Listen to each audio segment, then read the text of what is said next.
Injections दिए जाते हैं जिसमें कुछ एंटीबायोटिक्स होते हैं। और hello everyone and welcome back to Ruchi vlogs. कैसे हैं आप लोग? आई होप आप लोग अच्छे होंगे। तो सर पे बहुत सारा ऑयल देखने को मिल रहा होगा। ऑयलिंग बहुत ज़रूरी है प्रेगनेंसी के बाद। आप लोगों को पता है अभी मेरा सी सेक्शन हुआ था, तो ऑयल लगाना बहुत ज़्यादा इम्पॉर्टेंट होता है।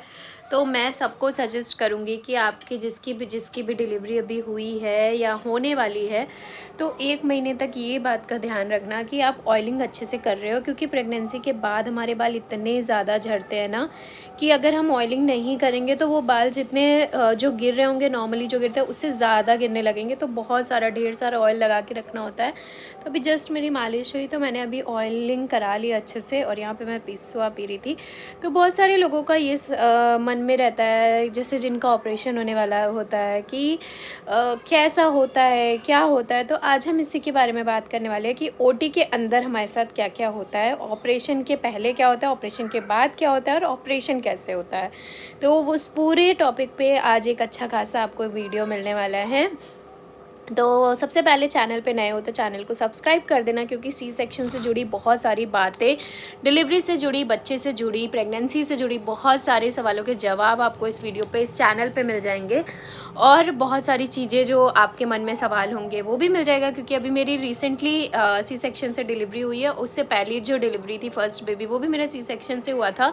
तो आपको कोई भी ऐसे क्वेश्चन हो जो सी सेक्शन से रिलेटेड हो, प्रेगनेंसी से रिलेटेड हो, बहुत सारी चीज़ें हैं, तो होता है मन में बहुत सारे सवाल होते हैं। तो उन सब के जवाब मैं आपको अपने चैनल पे दूंगी वीडियो के थ्रू। तो अगर चैनल पे नए हो तो सब्सक्राइब कर लेना, वीडियो को लाइक कर देना, और वीडियो को एंड तक ज़रूर देखना।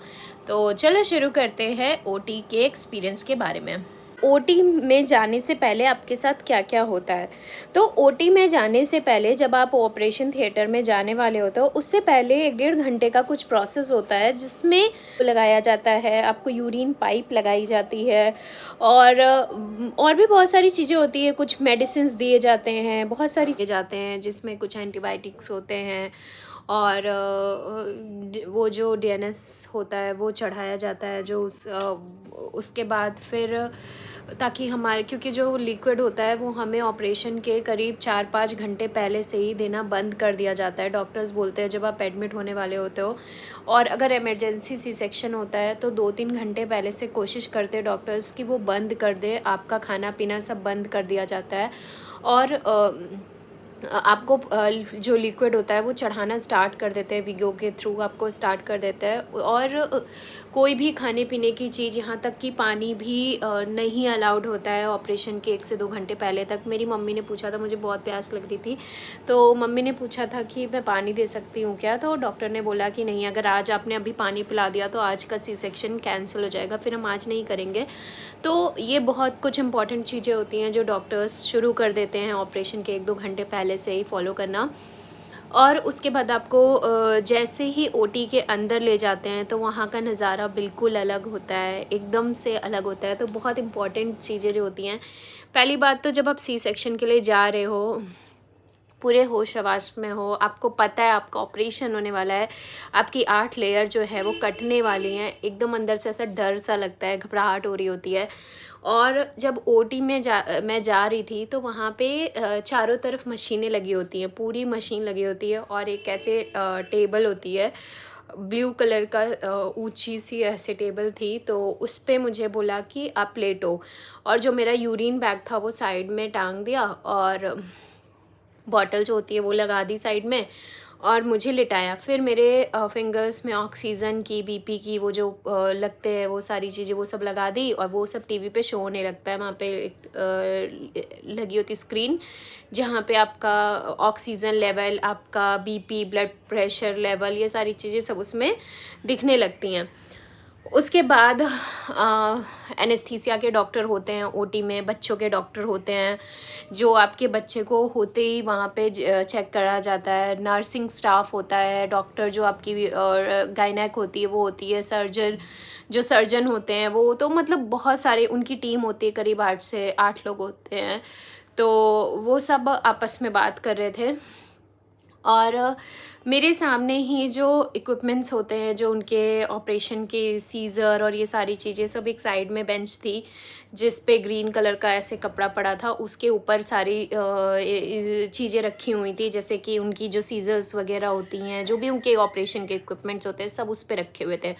मैं देख के बहुत घबरा रही थी कि क्या मतलब पहला सी सेक्शन मेरा हुआ है, फिर भी जब आपको पहले में तो नहीं पता होता कि अब क्या होगा, नेक्स्ट स्टेप क्या है, पर सेकंड में आपको सब पता होता है कि अगला स्टेप क्या होने वाला है। तो घबराहट हो रही होती है, तो मुझे बहुत घबराहट हो रही थी। तो जैसे ही मैं वहाँ पे, फिर मुझे पूछा उन्होंने कि आपका मतलब कोई आपको थायराइड तो नहीं है, बीपी की कोई दिक्कत नहीं है, किसी मेडिसिन से आपको एलर्जी नहीं है। मैंने कहा नहीं, मुझे ये सब कोई दिक्कत नहीं है। आपको कोई और प्रॉब्लम नहीं है, कुछ नहीं है, फिट हो? मैंने कहा हाँ। उसके बाद सारी चीज़ें सब पूछते हैं, फिर हमारी जो फ़ाइल होती है वो एक बार रीड आउट करते हैं, जो एनेस्थीसिया के डॉक्टर होते हैं, ताकि उन्हें पता चल जाए कि हमें किसी चीज़ से कोई प्रॉब्लम तो नहीं है।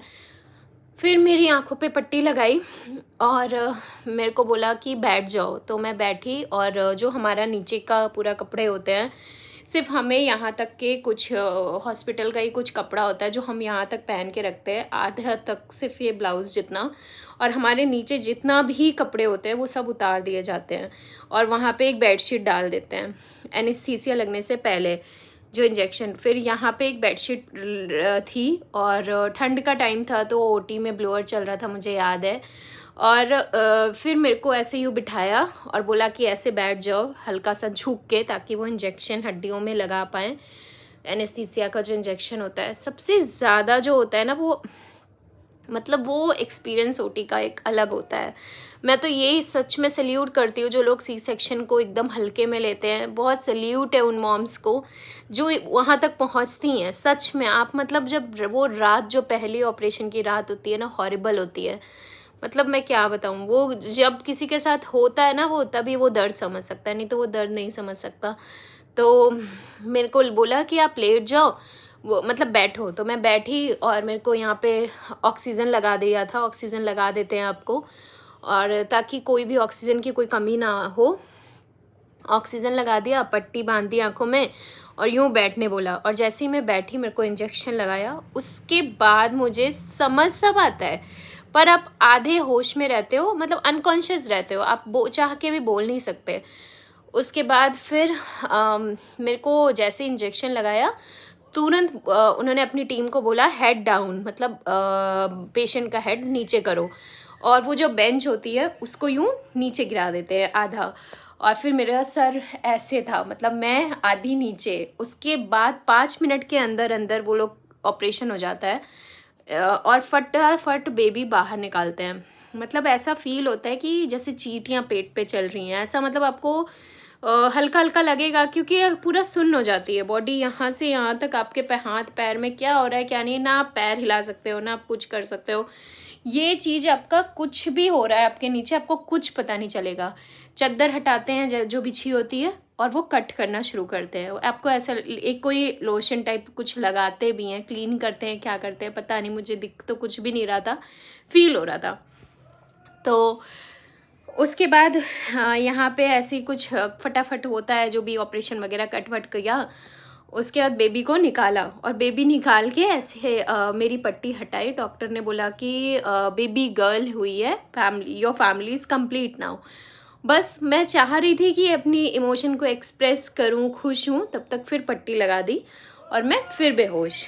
उसके बाद फिर बेबी को क्लीन व्लीन करते हैं, वो लोग लेके जाते हैं बाहर, फैमिली वालों को दिखाते हैं, और मैं मतलब होश में नहीं थी। फिर मुझे 10-15 मिनट, 20 मिनट के लिए, 1 घंटे, पता नहीं क्या हो गया था, मुझे कुछ याद नहीं था। वो लोग कब मुझे लेके आए, कब लेके आए बाहर, क्या हुआ, कुछ भी पता नहीं है। उसके बाद जो वीडियो बाहर आने के बाद का है, वो मेरे चैनल पे सब है। हॉस्पिटल का 3 दिन का पूरा मेरे चैनल पे पड़ा हुआ है, कैसे गए मेरे दिन, कैसे क्या हुआ। बट सी सेक्शन के बाद जो एनेस्थीसिया का जब असर ख़त्म होता है, मुझे एनेस्थीसिया लगा था दोपहर के 3 बजे करीब, और रात के 8-9 बजे तक मेरा जो उसका असर था पूरी तरह से ख़त्म हो चुका था।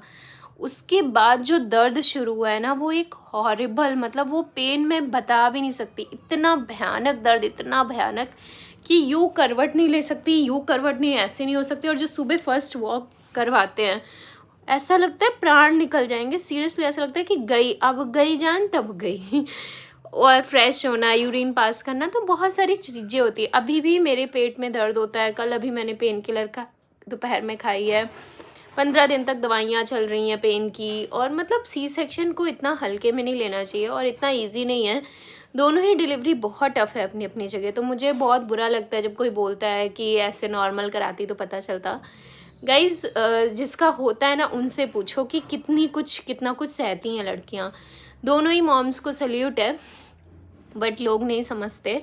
सी सेक्शन को एकदम ऐसा बना दिया गया है जैसे सी सेक्शन तो कुछ है ही नहीं, यूँ गए यूँ बच्चा लेके आ गए।